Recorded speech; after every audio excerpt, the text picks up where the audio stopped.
So, sooner the better, Paul. Thank you very much. The point of this exercise is to erase myself completely from your thoughts. You're going to learn nothing about me, my personal literary tastes, anything like that. You are going to learn about what in corporate language is called the journey we've been on for the last 5 years while I've been head of school.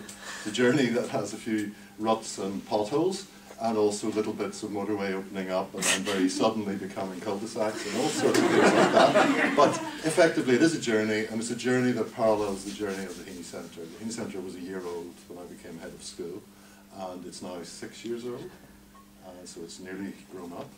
It's certainly got to the awkward stage where we're thinking about primary education, and you know, and we all know what happens after primary education. So I am very, very grateful to my colleagues. All our speakers are creative writers, without exception, and with that I want to begin with the beginning. The text you probably could all recite in the vernacular, the text of the Blackbird.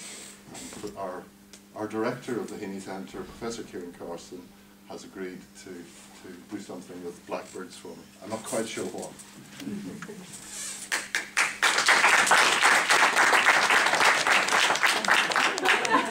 As usual, I'll start with a tune called The Blackbird.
Thank you. It's a bit early in the day for that, and there were a few fluffs in that tune.